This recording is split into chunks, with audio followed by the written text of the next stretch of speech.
আসসালামু আলাইকুম। আশা করি সকলেই ভালো আছো।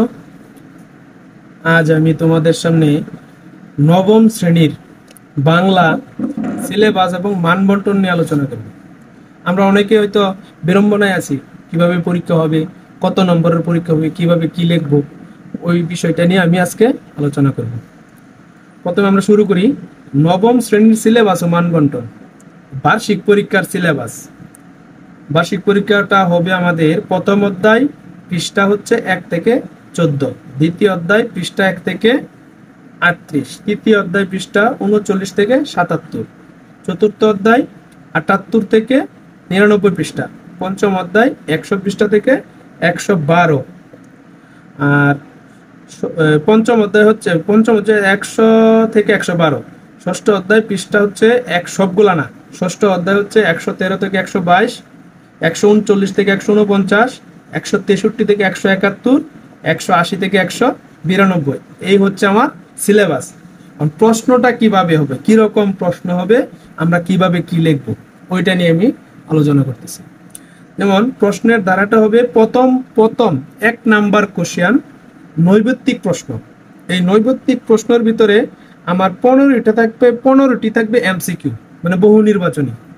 এই জায়গা থেকে মোট থাকবে 25টি প্রশ্ন। 1 নম্বরে মোট থাকবে 25টি থেকে 15টি হচ্ছে এমসিকিউ এবং 10টি এক কথায় উত্তর। এই আমার মোট 25 নাম্বার 1 নম্বর কোশ্চেন। আর 2 নম্বর হচ্ছে সংক্ষিপ্ত উত্তর প্রশ্ন। এটি 10টি থাকবে, 10টি দিতে হবে। প্রত্যেকটার মান হচ্ছে প্রতিটা প্রশ্নের জন্য 2 নম্বর করে, 10 দুগুণে 20। সংক্ষিপ্ত উত্তর প্রশ্ন 10টি থেকে 10টি দিতে হবে, প্রতিটির জন্য 2 নম্বর করে। আর পরবর্তী প্রশ্নটা হচ্ছে রচনামূলক প্রশ্ন, যেটি থাকবে দৃশ্যপটবিহীন। দৃশ্যপটবিহীন বলতে কি বুঝি? দৃশ্যপটবিহীন বলতে রচনামূলক প্রশ্নের মতো। রচনামূলক প্রশ্ন, এই একটা প্রশ্ন দিয়ে দিব, এটা বিস্তারিত লিখতে হবে। এটি হচ্ছে দৃশ্যপটবিহীন। এরকম 5টি প্রশ্ন থাকবে, 5টি থেকে আমার 3টি দিতে হবে। প্রতিটি প্রশ্নের জন্য আমার 5 নম্বর করে। আর দৃশ্যপটবিহীন।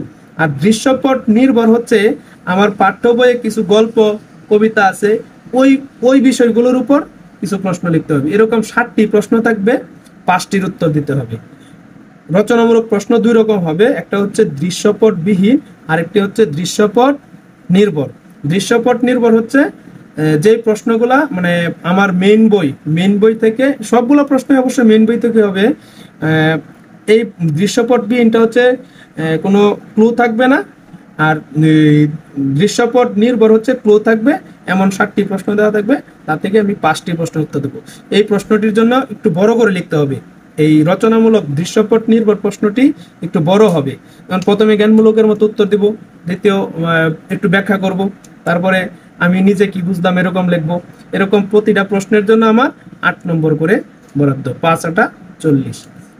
আমার এই সম্পূর্ণ সিলেবাসের পরীক্ষাটা হবে, লিখিত পরীক্ষা হবে 100 নম্বরে। 100 নম্বরের পরীক্ষাটা 70 নম্বরে কনভার্ট করা হবে। 70 নাম্বার করা হবে, 70% করা হবে। আর বাকি 30%, 30 নম্বর হচ্ছে আমার ওই যে বিভিন্ন রকম অ্যাসাইনমেন্ট থাকবে, শূন্যস্থান পূরণ থাকবে, ক্লাসের কাজ থাকবে, ওই কাজগুলোর উপর 30 নাম্বার। এই হচ্ছে নবম শ্রেণীর আমার সম্পূর্ণ সিলেবাস এবং এই মানবন্টন। আশা করি সকলে বুঝতে পারছো। আসসালামু আলাইকুম।